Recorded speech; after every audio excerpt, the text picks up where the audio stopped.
당신의 오늘은 어떤 하루였나요? 안녕하세요. 깊어가는 밤.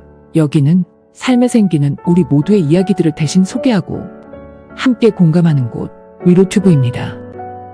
우리 함께 슬프고 답답한 일들은 탈탈, 슬픈 일들은 탁탁 털어보았으면 좋겠습니다. 오늘도 위로튜브는 여러분의 사연을 진심으로 듣겠습니다. 그럼 오늘의 사연 소개해드릴게요.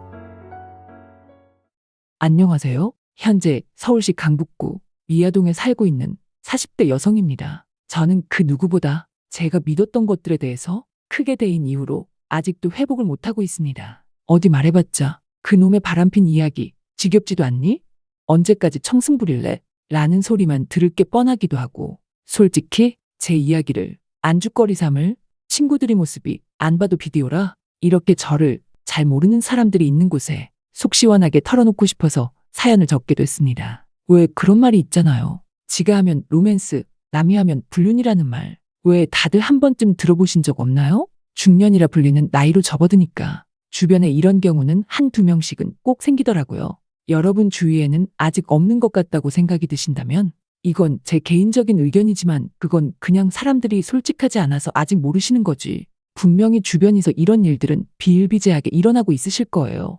아니 막말로 누가 말하고 싶겠어요. 누가 잘못을 했든 이런 이야기는 결국 자기 얼굴에 침 뱉기더라고요. 저도 뭐 저한테 이런 일이 생겨서 이런 사연을 쓰게 될 거라고 뭐 예상이나 해봤겠어요? 이 일을 알게 되기 딱 얼마 전에 친구들이랑 모임이 있었거든요. 왜 거기 강북구 수유동 가면 카페거리 있죠? 거기서 우린 2달에 한 번씩 회비 모은 걸로 밥을 먹거든요. 그날도 그랬어요. 오랜만에 친구들이랑 맛있는 밥도 먹고 카페로 이동했죠. 그런데 거기서 한동창 이야기가 나와서 걔가 3년이나 남편한테 속고 살았던 이야기가 나왔죠. 저는 그날도 말도 안 돼 어떻게 그걸 몰라? 같이 사는 남자가 바람피는 걸 몰라? 얼마나 둔하면 그건 여자 쪽도 문제가 있다고 봐야 되는 거 아니니? 이런 반응으로 일관했어요. 돌이켜봐도 참 부끄럽습니다. 불과 지금 나한테 어떤 일이 일어나고 있는지도 모르고 참 바보 같고 어리석었던 저의 과거들을 모조리 지우고 싶은 마음뿐입니다. 그리고 이미 엎질러진 물이니 어떻게 하겠어요. 그 엎질러진 똥물을 깔끔하게 흔적도 없이 잘 닦아내는 수밖에요. 안 그래요? 막장 드라마에서나 나올 법한 일이 내일이 되니까 저도 정말 많은 게 바뀌더군요. 가장 큰 변화는 사람을 못 믿게 된다는 점이에요. 제 이야기에 대해 아는 사람들이 그동안 저와 제 친구들이 그랬듯 이번에는 제 이야기를 하루 종일 친구들 수다의 주제로 삼을 게 뻔히 상상이 갔어요. 그러다 보니 저는 행동에 제약도 생기고 조심하게 됐어요. 원래 그런 성격도 아니고 이 일이 발생한 이유가 뭐 제가 잘못해서 벌어진 일도 아닌데 스스로가 원인인 듯 계속해서 숨을 곳을 찾아 안으로 고립적으로 변하게 되더군요. 그리고 혹시나 내 이야기일까봐 또 엄청 예민한 태도가 되고요. 그리고 또 하나, 그 더럽고 무서운 배신을 겪어보니까 그제서야 제가 알게 된 사실이 있어요. 진짜 무서운 건 영화나 드라마에 나오는 나쁜 범인들이나 무서운 귀신처럼 실체가 정확히 누군지 특정할 수 없는 것들이 아니라 내가 누구보다 잘 안다고 확신하고 믿었던 것들에서 온다는 걸 말이에요. 제일 악한 존재가 저의 삶에 숨어서 지냈다는 것 자체가 회복할 수도 없는 상처를 준다는 걸 알았습니다. 여러분은 살면서 그런 적 없으세요? 분명히 예상했던 일에서 어긋나서 당황했거나 세상에서 내가 제일 잘 안다고 생각했던 게 모두 착각이었다는 걸 겪은 순간 말이에요. 저도 이런 일들은 제가 흔히 즐겨보는 막장 드라마에서나 나오는 거라고 생각했어요. 그 일을 직접 겪게 될 거라고 어느 누가 예상이나 할 수 있었겠어요? 오늘 제 이야기가 아마 일일 드라마보다 더 막장일지 몰라요. 사연을 쓰다 생각해보니 어느 정도 이해가 가네요. 제 주변 사람들 말이에요. 주변 사람들은 얼마나 재미있겠어요. 제 이야기가 그래도 제 인생이 사람들의 안주거리가 된다는 사실은 정말 안 당해보시면 몰라요. 그 더럽고 무거운 어떤 형용할 수 없는 기분이 들거든요. 사람들은 별일 아니라고 저를 위로해주기도 했지만 뒤로는 제 이야기를 했어요. 우연히 알게 됐는데 사람들은 겉으로는 저를 위로하는 것처럼 굴었지만 그들끼리 있을 때는 저에 대해 아무렇지도 않게 비판하더군요.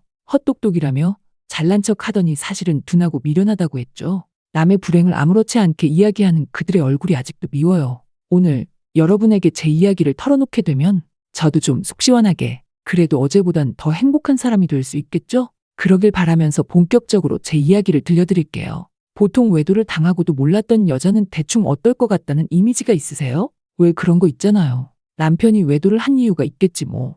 여자가 바가지를 긁는다거나 자기 관리에 소홀하거나 눈치가 없는 아주 둔한 여자거나 사람들은 바람피는 걸 몰랐던 아내에 대해 흔히들 그렇게 생각하는 경향이 있는 것 같더라고요. 그런데 제 경우부터 말씀드리자면 저는 그런 이미지에 부합하는 타입은 아니에요. 할 말도 그때그때 바로 하고 눈치도 남들보다 빠른 편이라고 자부하며 살아왔어요. 그리고 이건 뭐 보여드릴 수 없어서 하는 말이 아니고 저는 상당히 꽤 괜찮게 생겼거든요. 예쁘다는 말을 한 번도 들어보지 않은 날이 없었을 정도로 소싯적에 남자께나 따라다녔겠다 하는 딱 그런 사람이 저예요. 운동도 소홀한 적 없어서 출산을 하고 나서도 몸매도 탄탄하게 유지했어요. 지금보다 좀 더 젊었던 적에는 애를 데리고 나가도 남자한테 번호를 달라는 소리를 듣기도 했을 정도였습니다. 그래서 자존감도 무척이나 높았죠. 저는 제 스스로가 정말 괜찮고 매력 있는 사람이라고 자부하고 살아왔어요. 그러니까 더 남편의 바람에 놀란 거죠. 감히 나를 따라다녔던 놈한테 이렇게 뒤통수를 맞을 거라 정말 상상도 못했습니다. 저는 제가 이런 구구절절한 사연을 쓰고 그럴 줄은 더 생각도 못했어요. 처음에 제가 이혼한다고 했을 때 저와 남편을 알던 사람들은 당연히 둘 중에 저에게 귀책 사유가 있을 거라고 생각하더라고요. 진짜 억울했었죠. 사람들은 남편은 여전히 순해 보인데 제가 마음이 변했을 거라며 별의 별 소문이 다 나더군요. 근거 없는 소문은 걷잡을 수 없이 다른 모양으로 탄생에 날개 달린 듯 날아다녔어요. 제가 바람이 났다더라. 남편은 사람 취급도 안 한 지 꽤 오래됐다더라. 그 여자 결국 그럴 줄 알았다 뭐 그런 반응들이었어요. 잘 알지도 못하면서 사람들은 참 남의 이야기는 쉽게들 지어내고 말한다는 걸 깨달았네요. 그 이후 제 이혼 사유에 대해서 제대로 밝혀지고 나서부터는 사람들이 정말 깜짝 놀라기 시작했어요. 놀란 이유는 이혼 사유도 문제였지만 그 사유가 남편한테 있다는 것 때문이었거든요. 저와 남편을 오래 본 사람들은 그 남자가 설마 그럴 리가 있냐고 잘못 아는 거 아니냐고 묻는 사람도 많았다고 해요. 그도 그럴 게 그 남자가 원래 어떤 남자였는지 아세요? 1년 늦은 나이인 21살에 대학을 입학한 저는 남들보다 1년 늦었다는 압박감으로 일부러 더 바쁜 대학교 생활을 보냈습니다. 약속도, 취미도, 해야 할 것도, 하고 싶은 것들이 정말 셀 수 없이 많은 그런 여대생이었죠. 활동적이었던 성격이라 낮에는 학교를 다니고 과제를 하거나 저녁에는 취미로 건강을 위해 다양한 운동이나 취미 활동을 했어요. 평일을 바쁘게 보내고 주말이 되면 부모님과 어릴 적부터 다닌 교회에서 성가대로도 활동을 했죠. 부모님은 어릴 적부터 저에게 많은 음악 활동을 지원해 주셨고 그 덕에 다양한 악기를 다룰 줄 알았거든요. 그래서 노래도 웬만한 악기를 다루는 것도 가능했죠. 저는 서울태생이에요. 서울 도봉구의 산부인과에서 태어났죠. 아버지는 평범한 회사원이셨고 어머니는 교사였기 때문에 특별할 정도로 경제적 어려움이나 굴곡이 없는 그런 가정 환경이었어요. 행복한 인생이었죠. 그래서 매사에 걱정이 없는 그런 사람이었던 것 같아요. 부모님께서는 제가 하는 모든 일을 신뢰해 주셨고 저도 나름 공부도 나쁘지 않아 공부에 대한 욕심으로 1년 재수를 하고 서울 4년제 대학에 입학하게 되었습니다. 대학교 진학 전에 진로에 대해 망설이는 시기가 있었거든요. 원래는 예체능 계열을 가려고 예대 준비를 하다가 갑자기 마음을 바꿔 공부로 전향해 수능을 보기로 결심하기까지 조금 시간이 걸렸거든요. 아까도 말씀드렸던 것처럼 어릴 때부터 많은 음악에 대한 자극을 받고 자랐기 때문에 음악을 계속하고 싶었지만 저는 혹시나 음악으로 갔다가 취업이 잘 안 되면 어떡하나 그런 걱정이 들기도 했어요. 그래서 고민 끝에 제 인생이 음악뿐만 아니라 다른 갈래도 더 있지 않을까 하는 생각이 들었어요. 그래서 우선 예대가 아니라 무난한 전공으로 진학을 하기로 결심을 하게 된 거죠. 그래도 아직은 한국이 번듯한 4년제를 나와야 아무래도 선택할 수 있는 취업의 폭이 넓어질 수 있으니 당시에는 그게 최선이라 생각하고 선택한 거죠. 돌이켜보면 그 학교에 간 것부터가 비극의 시작점이었는지 모르겠네요. 입학 후 새로운 삶에 대해 제가 너무 기대했던 건지 기대와 너무 다르더군요. 저의 초반 대학교 생활은 그리 순탄하지 않았어요. 아니 어려웠다고 해야 더 맞겠네요. 저는 아주 특별한 능력이 있었는데요. 그건 바로 사람들로부터 미움을 받는 능력. 특히나 선배들이고 동갑이고 할 것 없이 여자애들은 전부 저를 싫어했어요. 고등학교 때는 친구들과 잘 지냈는데 대학교는 각 지역에서 온 친구들이라 그런지 여자들 특유의 기싸움도 보통 아니었어요. 이유도 없이 저에 대해 잘 알지도 못하면서 저를 미워하는 사람들은 계속해서 늘어났죠. 사람들이 저를 싫어했던 이유는 좀 재수없긴 하지만 제가 예뻐서였어요. 활발하고 잘 웃는 그런 성격이라 늘 주변에 남자들이 많았죠. 솔직히 외모도 예쁘장했으니 좋은 성격을 더 좋게 봐주곤 했고요. 저는 친구라 생각했지만 그 친구들은 시간이 가면서 저에게 고백을 하거나 저를 점점 이성으로 대하기 시작했어요. 저에게 그랬던 남자애들 중에 짝사랑하는 남자가 있던 여자애들은 제 존재 자체를 싫어했죠. 입장 바꿔 생각해보면 그럴 수 있다고 생각해요. 그래도 이유 없이 저를 정말 싫어했어요. 저를 정말 싫어하는구나 느꼈던 건 음악을 하고 싶은 마음이 있다 보니 밴드부에 들어가고 싶었어요. 마침 게시판에 공고문도 있길래 동아리실에 찾아갔죠. 그런데 제가 문을 열고 들어간 순간 자리가 없을 것 같다면서 저를 반겨주질 않았어요. 그 매서운 눈빛을 아직도 기억하고 있으니까요. 그런데 그때 저의 구세주가 나타났습니다. 그건 바로 동아리장이었던 소정 언니였죠. 언니는 다른 동아리 부원들에게 정말 무섭게 외치기 시작했습니다. 지금 뭐 하는 짓이야? 유치하게 굴 거면 너네가 나가. 공과 사구분도 못하는 애들. 음악하는데 전혀 필요도 없으니까 10초 안에 내 동아리실에서 나가. 짧은 단발머리에 카리스마 넘치는 언니의 모습은 끝내주게 멋있었습니다. 언니는 저에게 애들을 대신해 미안하다며 사과를 했어요. 이제야 정말 선배다운 선배를 만난 느낌이 들었죠. 그렇게 우린 둘도 없는 사이가 되어 친해지게 되었습니다. 더 이상 외롭게 밥을 먹지도 쓸데없는 소문이나 오해에 힘들어하지 않아도 됐어요. 언니는 학교에서 알아주는 마당발이라 저에 대한 소문을 일축시켜줬거든요. 언니를 만난 이후 학교 생활은 아주 빠르게 그리고 이전과 전혀 다른 모습으로 펼쳐졌습니다. 그제야 제가 꿈꿔왔던 대학 생활의 모습처럼 흘러가기 시작했거든요. 대학교 3학년 차 여전히 저를 좋아하는 남자애들은 많았습니다. 셀 수도 없이 고백을 받았고 당시 저에게 남자친구가 있든 없든 그런 건 상관없었어요. 그때 제 인기가 어느 정도였냐면 대학교 당시 제 별명은 무려 국문학과 여신이었습니다. 지금 생각해도 정말 찬란한 별명인 것 같아요. 무려 여신이라니. 제 인생의 리즈 시절은 바로 그때가 아니었나 싶어요. 남편은 저를 따라다니는 수많은 남자 중 한 명이었죠. 국문학과가 위치한 건물의 바로 옆에는 운동부 건물이 위치하고 있었는데요. 그 남자애들 중 몇 명은 저를 보려고 일부러 제 수업 시간이 끝날 시간에 기다리기도 했었습니다. 늘 주목을 받고 사랑을 받는 게 익숙한 삶이었어요. 젊은 시절 남자는 제가 먼저 좋아하는 게 아니라 제 선택을 받는 존재였죠. 그 운동부 무리 중에서 특히나 눈에 띄었던 한 남자가 있었어요. 대부분 띄엄띄엄 어쩌다 한 번씩 저를 보고 가곤 했지만 그 남자애는 좀 달랐어요. 매일 같은 시간마다 저를 보러 오고 인사만 건네고 가는 특이한 사람이었거든요. 바로 옆 체대 건물에서 수업을 듣는 농구부 주장 경수 씨였어요.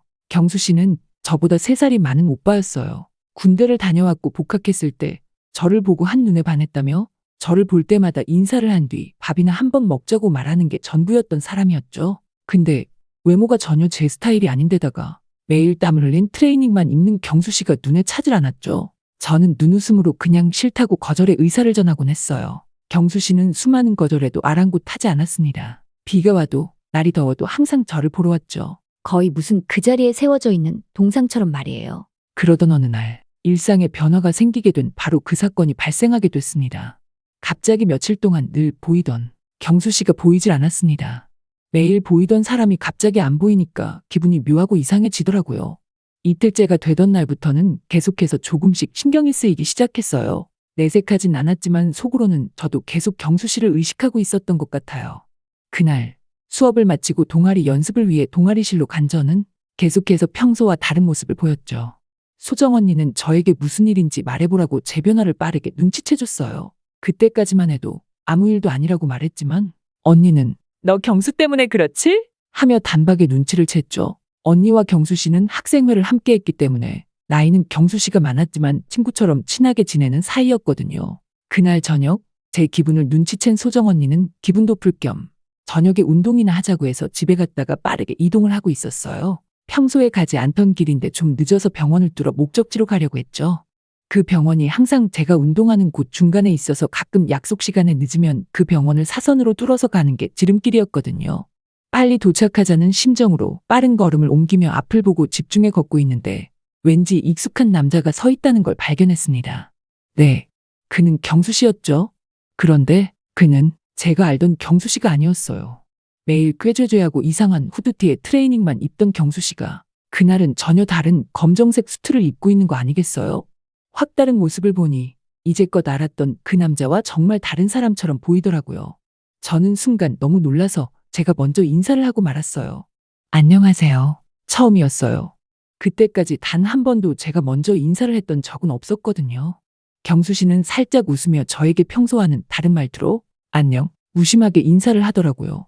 저도 대답을 이어가려고 했는데 경수 씨는 고개로 인사를 하더니 그만 저를 쌩 지나쳐 가버렸죠. 그가 저에게 좋아한다고 말한 이유로 그렇게 저보다 먼저 가버린 것은 처음이었습니다. 그게 처음이라는 걸 그때 깨닫게 되었죠. 늘 제 뒤에 묵묵히 서 있던 사람이라는 것도요. 그렇게 그가 저를 스쳐 지나가 버린 그날, 소정 언니를 만나 평소대로 운동을 하는데 그 재미있던 운동도 손에 잡히지도 않고 하루 종일 신경이 쓰이는 겁니다. 소정 언니는 계속 무슨 일이냐고 걱정을 했지만 티를 내고 싶지 않았죠. 그렇게 다음 날에도 경수는 역시 같은 자리에 서 있지 않았습니다. 저는 짜증이 났어요. 속으로 생각했죠. 아니 그렇게 멋있게 하고 대체 뭘 하고 돌아다니는 건데 나만 좋아한다더니 웃기고 있네. 괜히 질투 섞인 짜증이 마음속에서 마구 돋아나는 게 느껴졌습니다.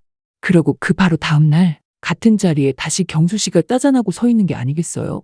분명 제가 싫어하던 트레이닝 차림 그대로 말이죠. 후줄근한 그 옷이 정말 별로라고 생각했었는데 이상하게 그날따라 좀 더 멋있게 느껴지는 거예요.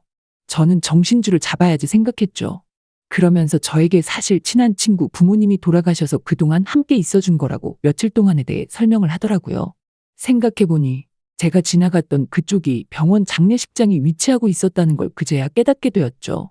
저는 그날 이후로부터 계속 경수 씨가 신경 쓰이기 시작했어요.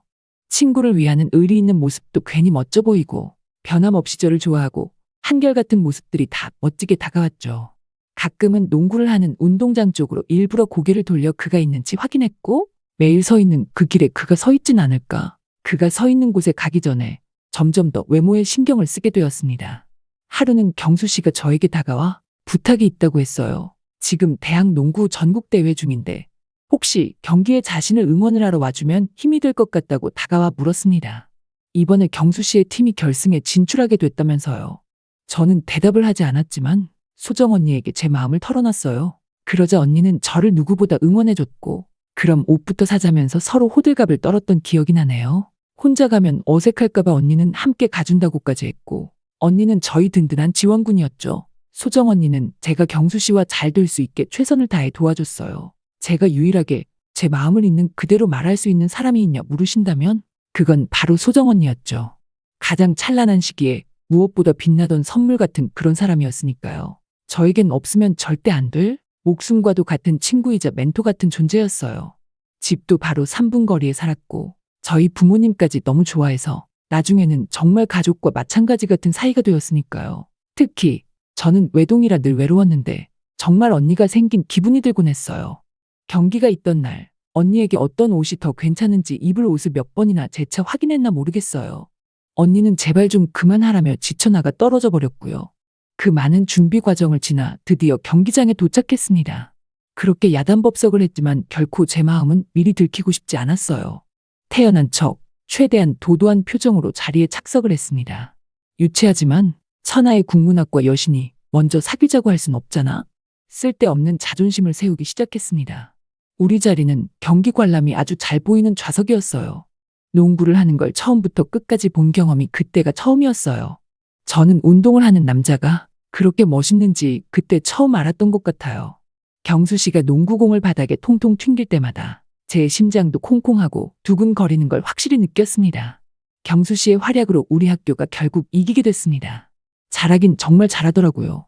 원래는 질색하던 땀에 범벅이 된 그의 모습도 멋있었어요. 그제서야 너무 환하게 웃고 있는 제 모습을 스스로 인지했죠. 들킬까봐 얼른 경기장을 나서려는데 갑자기 경수 씨가 제 이름을 크게 부르면서 저에게 달려오더니 사귀어달라고 고백을 했습니다. 사람들 함성 소리 때문이었는지 아니면 그날의 분위기에 취했던 건지 저도 바로 그러겠다고 대답을 했죠. 이 영화 같은 스토리가 우리 부부의 연애의 시작이었습니다. 소정 언니는 누구보다 우리 둘을 축복해줬고 경수 씨는 저를 총 1년가량 쫓아다녀서 드디어 연애를 하게 된 거였어요. 보통 그런 말이 있잖아요. 잡은 물고기에 더 이상 먹이를 안 준다는 말이요. 그 말처럼 사귀고 나면 남자가 어느 정도로 변하고 소홀해진다던데 경수 씨는 전혀 그런 사람이 아니었어요. 연애를 시작하고 나서는 오히려 연애를 하기 전보다 더 잘해줬죠. 소정 언니는 어떻게 그런 남자가 있을 수 있냐며 사랑을 받는 제 모습을 함께 기뻐해줬어요. 그리고 부러워했죠. 경수 씨의 집안은 잘 사는 편이라 넉넉하고 여유가 있어 벌써 경수 씨 이름으로 집까지 가지고 있다고 정보통이었던 소정 언니는 이미 알고 있더라고요. 모든 면에서 뛰어나게 괜찮은 조건을 갖추고 있었지만 경수 씨는 언제나 누구에게나 항상 겸손한 사람이었어요. 누가 봐도 참 괜찮은 그런 남자였죠. 그리고 무엇보다 제 말이면 당장이라도 하늘에 가서 별도 달도 따다줄 그런 남자였습니다. 총 5년간의 열애 끝에 우리는 결혼을 하기로 했어요.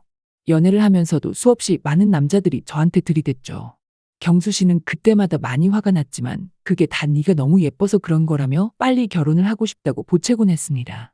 저는 음악 관련 회사에서 일을 하다가 적성에 안 맞는 걸 깨닫고 학원으로 옮겨 국어를 가르치게 됐고, 경수 씨는 시부모님을 도우며 함께 일을 했습니다. 시아버지와 시어머니는 공동대표로 시공사를 운영하셨고 시세 차익을 꽤 낸 빌딩도 소유하고 계셨죠. 남부럽지 않은 가정에서 자라서 그런지 경수 씨는 누구에게나 대체로 친절하고 유한 성격을 가지고 있었던 것 같아요.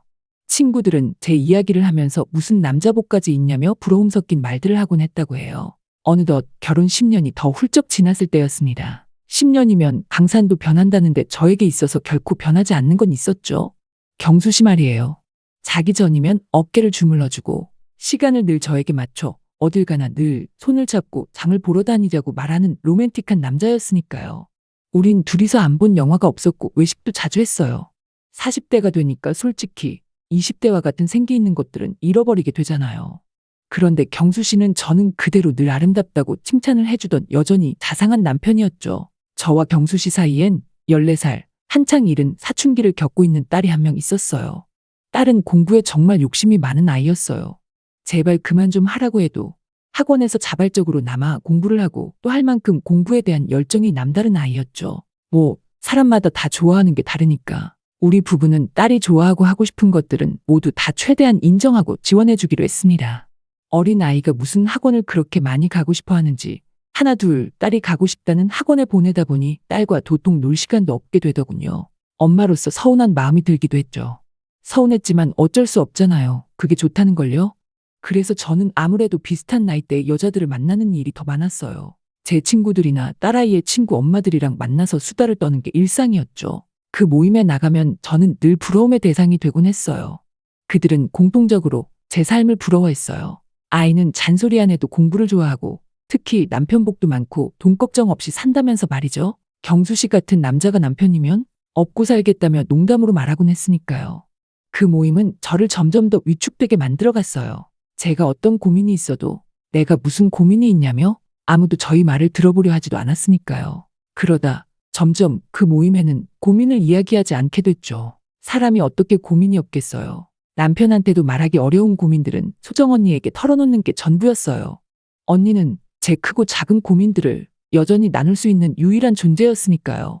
언니도 결혼을 했었지만 결혼 후 2년 만에 이혼을 한 후 현재 보험회사에서 근무를 하고 있었어요. 저는 언니에게 고마워 남편 회사부터 아는 엄마들은 전부 언니와 연결해서 보험을 들어주고 컨설팅을 받을 수 있도록 도왔습니다. 나가도 저는 고민을 이야기할 수 없겠더라고요.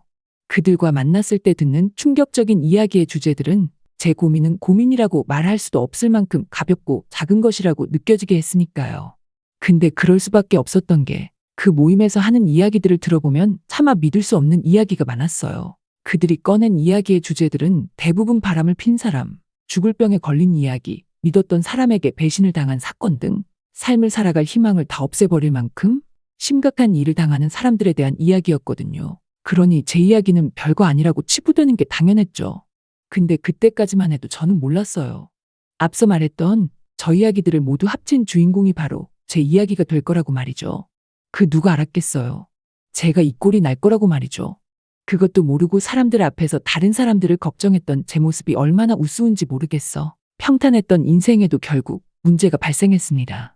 어머니 아버님 두 분이 타셨던 차량이 사고로 인해 한나란시 동시에 돌아가시게 되었다는 소식을 접하게 되었습니다. 저도 충격적인데 남편은 어땠겠어요? 남편은 원래도 감성적인 성격의 사람인데 부모님이 돌아가신 이후로는 밥을 먹다가 양치를 하다가 청소를 하다가도 눈물을 보이며 울기 시작했죠. 몇 번이야 저도 진심으로 응원해주고 그랬지만 그런 날들이 2달이 넘어가니까 슬슬 저도 지치기 시작하더라고요. 계속되는 남편의 무기력증에 이런 노력 저런 노력 다 해봤어요. 남편이 좋아하는 음식, 좋아하는 영화, 갖고 싶어 하던 신발을 고르러 나가자고 계속 슬픔을 환기시켜주려 했지만 남편은 제가 잘해주면 잘해줄수록 짜증을 내며 이상해져갔어요. 처음에는 그런 남편이 지금은 힘들어서 그런 걸 거라 생각하며 이해했습니다. 그런데 계속되는 남편의 모습이 이상하게 느껴졌어요. 마치 다른 사람이 된 것처럼 제가 무슨 일상적인 대화만 해도 또 내 멋대로 할라 그러지? 예민하게 굴고 그런 날이 반복되니까 저도 신체적으로 정신적으로 상당히 힘들더라고요. 슬픈 마음은 소정 언니에게만 털어놓을 수밖에 없었습니다. 아무에게도 털어놓지 못했지만 그나마 소정 언니와 이야기를 할 때면 속이 다 시원했어요. 언니는 저와 남편의 과거부터 현재까지 모든 과정을 봐왔기 때문에 누구보다 그가 얼마나 변했는지 저만큼이나 잘 이해해주는 사람이었으니 숨길 것도 없었으니까요. 언니와 통화를 하며 제가 이야기했던 가장 걱정은 딸이었어요. 딸은 아빠를 닮아 굉장히 예민한 감수성을 가진 아이였거든요. 딸 앞에서는 되도록이면 우리 둘 사이를 티를 안 내려 노력했죠. 소정 언니는 지금 모두가 예민해서 그런 것 같다며 마침 딸아이가 곧 방학 기간이니 잠깐 떨어져 있거나 길게 여행을 다녀오는 게 어떠냐고 지인이 제주도에 한 달 살기를 했는데 딸과 사이가 좋아졌다는 이야기를 해줬죠. 그 말에 저도 확 끌렸어요. 그런 건 언젠가 한 번은 꼭 해보고 싶었거든요. 그런데 막상 애가 바쁘니까 시도해볼 용기가 나질 않았는데 그런데 이왕 이렇게 된 거 언니의 말대로 그렇게 하는 게 우리 가족 서로에게 도움이 될 것 같다는 생각이 들었어요. 게다가 딸과의 사이도 소원하고 추억도 쌓고 싶었는데 둘이 함께 보낼 시간을 갖기에도 좋을 거라는 기대감도 들었죠. 다니던 학원의 사정을 말하고 당분간 좀 쉬기로 했죠. 학원은 거의 제 일정에 대해서는 아무런 터치도 하지 않으셨어요. 그 이유는 이 건물이 남편의 명의였기 때문입니다. 제가 이 학원 선생님으로 있는 한 거의 동결된 월세를 낼 수 있고 심지어 다른 곳들에 비해 시설도 훨씬 좋은데 가격도 저렴하게 주고 있었거든요. 이 건물은 어머님 아버님이 마련하신 빌딩이었습니다. 시댁의 재력 덕분에 솔직히 재정적으로 불안한 적은 단 한 번도 없이 살았던 것 같아요. 남편에게 이야기를 하고 딸에게도 한 달 살기를 제안을 했어요. 그런데 웬일인지 모두 긍정적인 반응을 보였어요. 저는 이런 제안을 해준 소정 언니에게 고마워했죠. 언니도 일정을 봐서 놀러 온다고 했고요. 남편은 제주도에 가는 저를 살뜰히 챙겨주더라고요. 어디서 지낼지 렌터카 예약, 가서 보면 좋을 명소 리스트, 맛집 리스트들을 적어서 프린트를 한 다음 파일로 따로 챙겨주기까지 했죠. 정말 오랜만에 예전 경수 씨의 모습이 보였습니다. 다시 조금씩 돌아오고 있구나 하는 생각에 그래 시간이 답이다. 그리 여겼습니다. 그렇게 저와 딸이 제주로 가는 날이 됐고 남편이 데려다주는 차를 타고 무사히 공항에서 제주도에 도착하게 됩니다. 여름의 제주도는 정말 상상 그 이상의 더위였습니다. 그래도 딸과 둘이서 이렇게 오게 됐다는 게 행복했죠. 우리는 함께 스파도 하고 마사지도 즐기고 본태 뮤지엄에 가서 미술도 구경하고 함께 도자기 만들기 체험도 했어요. 그러면서 모녀를 넘어 친구처럼 추억들을 함께 쌓아갔어요. 그 작고 사랑스럽던 아이가 언제 이렇게 커서 제 손을 이끌고 걸어주는 건지 왠지 딸을 보는데 뭉클해졌습니다. 힘들었던 상황을 딛고 나면 더 성장할 수 있을 거라 그때까지만 해도 긍정적으로 생각하려 했죠. 근데 그 모든 것이 부서지는 순간이 찾아오고야 말았습니다. 제주에 있는지 열흘쯤 됐을 때 갑자기 전화 한 통이 걸려왔습니다. 병원이었어요. 얼마 전에 건강검진을 했었거든요. 그런데 결과가 이상하다고 해서 조직검사를 해두고 왔던 걸 잊고 있었죠. 수화기 너머로 들리는 내용은 정말 충격적이었습니다. 다리가 후들거리고 도저히 어떻게 해야 할지를 몰랐죠. 딸이 듣지 않는 곳으로 향해 남편에게 전화를 걸었습니다. 그날따라 왜 그렇게 전화를 안 받는지 답답하고 초조했어요. 6통쯤 걸었을 때야 드디어 남편과 통화 연결이 됐어요. 저는 울컥하는 마음으로 다짜고짜 짜증부터 냈죠. 아, 뭘 하느라 이렇게 안 받아. 남편은 뭔데? 무뚝뚝하게 대답했습니다. 저는 울며 대답했어요. 나 아무래도 죽을 것 같아. 암 3기도 넘어 보인대. 그렇게 한참을 딸 모르게 숨어 울기만 했습니다. 딸과 함께 잠시 서울의 볼일을 보고 오자는 핑계로 다음날 가장 빠른 비행기를 타고 서울에 도착했습니다. 딸은 집에 갔다가 친구들을 만나고 온다고 했고 저는 남편과 병원을 찾았죠. 병원에서 CT도 찍고 몇 가지의 검사를 더 했습니다. 그리고 또 시간이 흘렀죠. 암은 암인데 크기도 크기지만 위치가 문제라고 하더군요. 자궁에 문제가 생겼는데 이게 골반 쪽으로 전이가 되어 보인다고 하셨어요. 보통 전이까지 가면 3에서 4기로 보고 있고 40대면 아직 젊어서 더 빨리 퍼질 수도 있다고 그러더라고요. 그 절망적인 이야기를 듣고 얼마나 울었는지 모르겠어요. 소정 언니는 제 소식을 듣고 집으로 달려와 주었죠. 병원에서는 우선 수술부터 한 다음 항암과 방사선 치료 계획을 수립하기로 했어요. 다행히 빠르게 수술 날짜를 잡을 수 있었습니다. 너무 놀라 제주도에 그냥 두고 온 짐들을 찾을 겸 일주일간 마음을 정리할 수 있는 시간이 주어졌죠. 혼자 힘들어할 저를 위해 남편과 소정 언니가 동행을 해주기로 했어요. 딸에게는 사정을 놀라지 않게 설명한 뒤 그 부모님도 잘 아는 사이라 며칠 그 친구네 집에서 머물기로 했어요. 제주에 도착한 밤 다들 속상한 마음으로 대화를 이어나갔어요. 저는 술을 마실 수 없으니 음료수를, 두 사람은 술을 정말 미친 듯이 마셨죠. 난장판이 된 숙소를 조금이라도 치우고 자려는데 왜 갑자기 그런 기분이 들더군요. 뭔가 불길한데 설명할 수 없는 그런 기분이요. 무언가 발견했을 때 그 기분이 점점 커지기 시작했죠. 저는 취한 사람들을 두고 혼자 조용히 공간을 치우고 있는데 이상한 걸 발견했어요. 남편이 평소 차키에 달고 다니는 키링과 똑같은 모양이 소정 언니 가방에서 빠져나와 있더군요. 이상하다는 생각에 그걸 꺼내서 확인했어요. 언니의 파우치에 달아둔 그 표시는 얼마 전부터 바뀐 남편의 키링이었거든요. 자수로 만들어진 거라 특이해서 제가 어디서 샀냐고 물었고, 그때 남편은 어디서 파는 게 아니고 그냥 길가에서 누가 만든 걸 산 거라고 했던 기억이 났죠. 저는 그때만 해도 그 키링 모양이 유행하는 모양이라 다들 하는 거 정도로 생각했습니다. 그런데 사람의 촉이 거기서 멈추질 않는 거죠. 그냥 무시하고 치우려다가 저는 고개를 돌렸어요. 그러고 남편의 휴대폰에 들어가 내용을 보기로 했죠. 뭐 별것이 없더군요. 언니와 나눈 대화 내용도 없고 괜한 의심을 했나 싶었죠. 그래도 확실히 하고 싶어 소정 언니의 휴대폰을 한번 열어보기로 했어요. 우린 서로 비밀번호를 알 정도로 가까운 사이였거든요. 비밀번호를 치고 화면을 열었어요. 배경화면이 누군가 손을 잡은 손이더군요. 카카오톡을 켰습니다. 자기라고 쓰여있는 사람이 상단에 있었고 클릭을 하고선 진짜 믿을 수 없는, 믿고 싶지 않은 사실을 알게 되었습니다.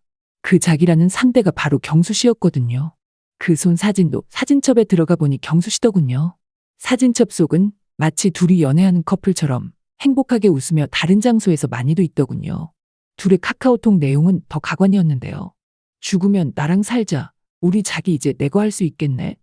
얼른 우리 둘만 있고 싶다. 제 죽음을 기다리는 듯한 내용이 오고 간 것을 읽어야 했습니다. 제가 시한부 판정을 받은 날에도, 수술 날짜를 잡은 날에도 그들에게 제 걱정은 없었습니다. 그 내용을 보니 손끝이 부들거리고 숨도 제대로 쉴 수 없을 정도로 화가 차올랐습니다. 겉으로는 나를 응원하는 척했으면서 속으로는 내가 얼른 둘 사이에서 없어졌으면 하고 있었다니, 그 배신감은 당장이라도 두 사람의 자는 얼굴에 팔팔 끓는 뜨거운 물이라도 쏟아버리고 싶은 그런 심정이었습니다. 아무것도 모르고 쿨쿨 자고 있는 두 사람을 보며 생각을 했습니다. 잠깐 심호흡을 하고 우선 화장실로 가 그 카톡 내용 말고도 외도 증거로 수집할 수 있는 것들을 캡처해 저에게 보내고 그들 모르게 삭제를 했습니다. 남편은 그동안 철저하게 지워왔던 거였어요. 눈물을 참으며 그걸 찍는 심정이 정말 말로 설명이 안 되는 그런 기분이더군요. 그렇게 함께 있는 동안 전혀 티를 내지 않았습니다. 짐을 챙겨 다시 서울 집으로 복귀를 했습니다. 그만 울어야 했어요. 나에게 갑자기 찾아온 이 불행들을 빨리 벗어던져내야 했죠. 정신을 똑바로 차리자 스스로를 달래며 남편이 잠들 때까지 기다렸습니다. 남편은 한 번 잠들면 누가 업어간다고 해도 모를 정도로 숙면을 하는 사람이었거든요. 그가 깊게 잠든 걸 확인하고 그의 휴대폰으로 다가가 은행 어플을 켰습니다. 그러고 그가 가진 모든 돈을 제 계좌로 송금하기로 결심했습니다. 1,000만 원, 5천만 원, 그나마 수월했던 건 사업을 하는 덕분에 이체 한도도 높았고 늘 쓰던 방법대로만 비밀번호를 설정하는 남편을 알기에 남편이 주로 쓰는 생활비 통장에 넉넉히 1,000만 원 정도 남겨두고 가지고 있는 현금을 모조리 제 통장으로 인출해버렸죠. 그러고 조용히 프린트를 해 남편 모르게 수술과 이혼을 함께 준비하며 진행했습니다. USB에 둘의 불륜 근거들을 모으기 시작했고요. 삶이 꺼져갈지도 모르는 경계선에서 저는 딸을 위해서 그리고 억울한 나를 위해서 이대로 당할 수는 없었습니다. 무슨 일이라도 해야 했어요. 이대로 모른 척할 수는 없었으니까요. 세상에서 가장 믿었던 사람들에게 배신을 당한다는 경험은 제 스스로를 독하게 만들더라고요. 그렇게 하나 둘 자료를 모으고 수술날이 되었습니다. 제 앞에서 우는 가증스러운 남편과 소정의 얼굴을 보는데 정말 오바이트가 쏠릴 것 같더군요. 그때 다짐했습니다. 내가 무조건 살아서 그들에게 후회하는 날들을 보내게 해주겠다고 스스로에게 계속 외쳤죠. 무사히 수술이 끝나고 마취해서 깨자마자 제 눈앞에 보인 건 다름 아닌 저희 하나뿐인 딸이었습니다. 딸은 저를 꽉 안아주며 마치 어렸을 때 서럽게 울던 아이처럼 울기 시작했어요. 역시 다 커 보여도 아직은 내가 지켜줘야 할 아이라는 마음이 들었습니다. 더 강하게 마음을 먹어야 했죠. 그때 저는 신체적으로 아픈 고통보다 더한 고통을 확실하게 느꼈습니다. 경수 씨는 다가와 괜찮냐고 물었고 소정도 그랬어요. 그 연기하는 얼굴을 보는데 피가 거꾸로 움직이는 기분이었어요. 저는 딸에게 먼저 집에 가 있으면 곧 집에서 보자고 말하고 아이를 먼저 보냈습니다. 그리고 며칠 후 때가 왔다고 생각이 들었습니다. 퇴원하던 날 남편과 소정이 찾아왔어요. 저는 마침 잘 됐다며 남편에게 침대 옆 서랍을 열어보라고 말했죠. 그 안에는 제가 미리 작성해두었던 이혼 서류가 들어있었습니다. 남편은 화들짝 놀라며 이게 뭐냐고 묻더군요. 그러고 그 옆에 살짝은 좋지만 제가 얼마나 알고 있는지 불안해 보이는 소정 언니의 표정도 읽었습니다. 저는 말해줬죠. 다 알고 있었다고 그냥 둘이 잘 사랑하며 살아가라고 말이에요. 남편은 이혼 서류를 보더니 갑자기 울기 시작했어요. 그러고선 부모님 사건 이후 너무 힘들 때 소정이 연락을 했고 심적으로 기댄 것뿐이라며 미쳤었나 보다고 잠깐의 바람이었다며 제발 용서해달라고 무릎까지 꿇며 태도를 바꾸기 시작했어요. 소정 언니는 그런 남편을 보더니 그런데 정말 뻔뻔하게 내가 너보다 먼저 경수 씨 좋아했어. 내가 먼저였다고. 소정의 말에 당장이라도 머리채라도 잡아 뒤흔들고 싶었지만 그냥 그렇게 하지 않았습니다. 그럴 가치도 못 느꼈어요. 소정 언니는 끝까지 저에게 미안하다는 소리도 하지 않더군요. 그 사이에서 경수 씨는 울기만 하고 있었어요. 퇴원 후 저는 본격적으로 변호사를 찾아가 외도의 증거를 내밀었습니다. 전문가가 함께 해주니 생각보다 제가 받을 수 있는 금전적인 위자료가 많았어요. 둘의 부적절한 관계가 지속된 점, 제 목숨을 놓고도 파렴치한 태도를 보인 점까지 결국 많은 것들이 인정받아 남편 명의로 시부모님에게 불려받은 땅, 건물, 집은 모두 반반으로 나뉘게 되었습니다. 그리고 제 통장에는 10억이라는 돈이 들어있었고요. 남편 계좌를 미리 선수쳤으니까요. 남편은 계좌를 건드린 것에 대해서 억울해했지만 남편이 할 수 있는 건 없었어요. 남편 이름으로 이체한 기록이 남아버렸거든요. 제가 했다는 증거는 찾을 수가 없었죠. 딸아이는 고맙고 기특하게도 모든 것을 잘 받아들여줬어요.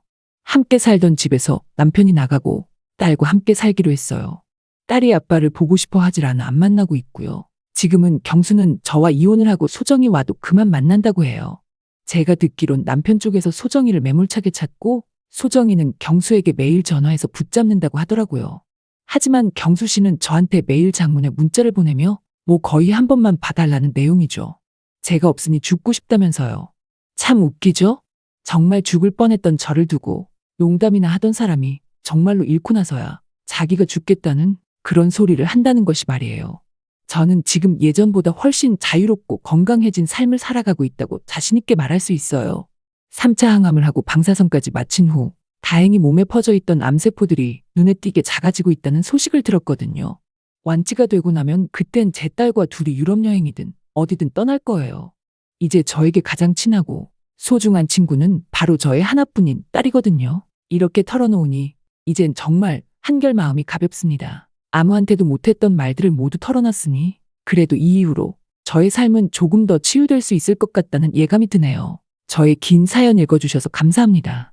오늘 이 사연은 여기까지였습니다. 사연자님, 그동안 정말 아무에게도 털어놓지 못하고 믿었던, 그래서 다 털어놓을 수 있을 만큼 가까웠던 그런 사람에게 그런 일을 당한다니, 그것도 인생에서 가장 힘들었던 순간의 말이에요. 배신당한 이야기를 들으니 정말 충격적이고 가슴이 아프네요.